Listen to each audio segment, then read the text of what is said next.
How have you been able to adapt to Western Massachusetts? I mean, what's it been like being here, especially during a pandemic as you get acclimated? It's honestly, I mean, for me, it's close to home. I've been very fortunate to grow up in New Jersey, where there's different places in New Jersey that have similar things, but at the same time, this wasn't my first time in Massachusetts. I've been here before, when I was younger, had indoor nationals, around here, around the way too. So for me, it was honestly just, being closer to home and knowing that I'm a Northeast guy, that I'm in familiar territory. So for me, it was just another opportunity for me to call another place home. And it's been exciting so far, and love everything about this place and university. We have beautiful facilities, beautiful God's country out here, and it's been exciting so far. Yeah. How strong are your ties still to New Jersey, and how can you utilize that to have success here? No question. Like I said, I think it goes about obviously being building relationships, but following up on those relationships. Sometimes it's always not necessarily about getting a recruit from that place, but checking on that high school head coach, seeing how's he doing, actually having an interest in that individual. I think recruiting is organic, and me being former high school coach and being a recruiting liaison, you kind of knew exactly what the type of coach is. If he came in and was asking about my players, like, you should know about my players before you ask me. Like, you should be telling me how's this guy doing, not who do you have.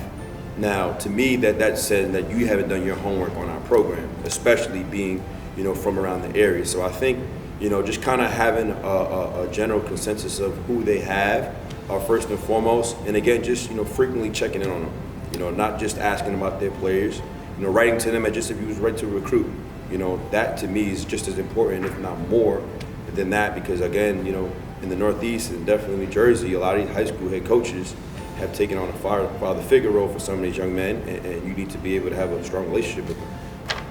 What do you look for when you're talking to a running back, or you're working with someone on the roster that wants to be in a position? You were a successful college athlete. What makes a good back in your estimation?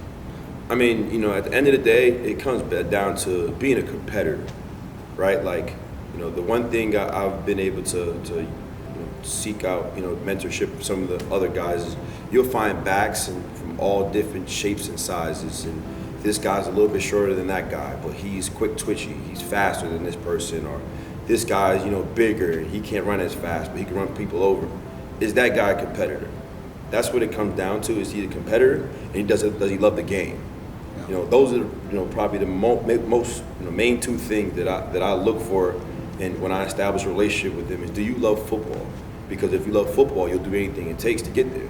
And are you afraid of competition? Like, you're not the best athlete in track, but you're going to go out there and run track because it's going to help you play football, or you're going to play basketball, or you're doing other things. Like, to me, those are probably the most two defining things as a back outside of the skill set, because everybody has a skill set.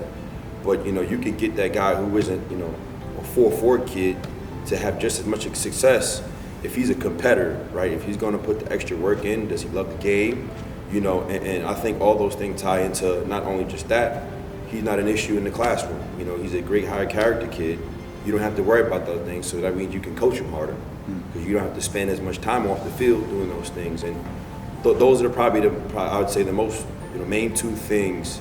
And I think that those take time. Like, you want to watch the film and it's great and you're excited about it, but then you find out that kid doesn't have a good character, or he's not really a good competitor, right? Like, you say some things that might turn you off. Now, you may not be able to see that on tape, but I think those are the things you need to evaluate, as you kind of start to narrow down, your list of who you want really.